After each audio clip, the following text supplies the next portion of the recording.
വളാഞ്ചേരിയിൽ 50 ലക്ഷം രൂപയുടെ നിരോധിത പുകയില ഉൽപ്പന്നങ്ങളുമായി രണ്ടുപേരെ വളാഞ്ചേരി പോലീസ് പിടികൂടി.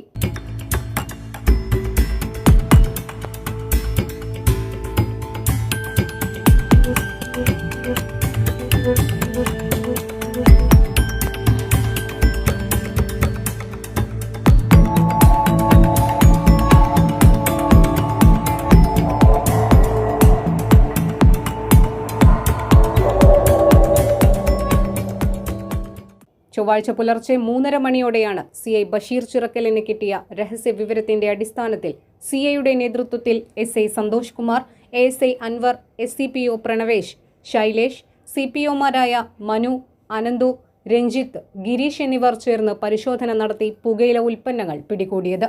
മംഗലാപുരത്ത് നിന്നും സവാള കൊണ്ടുവരുന്നു എന്ന വ്യാജേനയാണ് നിരോധിത പുകയില ഉൽപ്പന്നങ്ങൾ ഇവർ കടത്തിയിരുന്നത്. കരിപ്പോളിൽ വെച്ചാണ് വാഹന പരിശോധന നടത്തിയത്. വൈക്കത്തൂർ സ്വദേശി കാരപ്പറമ്പിൽ നാസർ, ഡ്രൈവർ മംഗലാപുരം സ്വദേശി മുഹമ്മദ് അലി എന്നിവരാണ് വാഹനത്തിൽ ഉണ്ടായിരുന്നത്. തുടർന്ന് വെട്ടിച്ചിറ ആദവനാട് റോഡിലെ ഗോഡൌൺ പരിശോധിച്ചപ്പോഴാണ് 100ഓളം ചാക്കുകളിലായി വിപണിയിൽ 50 ലക്ഷം രൂപ വിലമതിക്കുന്ന നിരോധിത പുകയില ഉൽപ്പന്നം പിടികൂടിയത്. 50 ലക്ഷത്തോളം രൂപയുടെ നിരോധിത പുകയില ലഹരി ഉൽപ്പന്നങ്ങളും 4 ലക്ഷത്തോളം രൂപയും പോലീസ് കണ്ടെടുത്തു. പുലർച്ചെ 2 മണിക്ക് ശേഷം 5 മണിക്കുള്ളിലായാണ് ഈ പുകയില ഉൽപ്പന്നങ്ങൾ ഇവർ വിതരണം ചെയ്യുന്നത്. തുടർന്ന് പോലീസ് നടത്തിയ റെയ്ഡിൽ ഒരു ദോസ്ത് ലോറിയും ഒരു കാറും 2 സ്കൂട്ടിയും പോലീസ് കസ്റ്റഡിയിലെടുത്തു.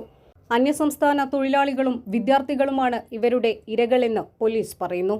അർദ്ധരാത്രി കടകളിലേക്ക് സപ്ലൈ ചെയ്യുന്ന ഇത്തരം പുകയില വസ്തുക്കൾ ശേഖരിക്കാനും മുൻകൂട്ടി നിശ്ചയിച്ച പ്രകാരം കടക്കാരുണ്ടെന്നും അനുമാനിക്കാം. News desk 3 Max Live.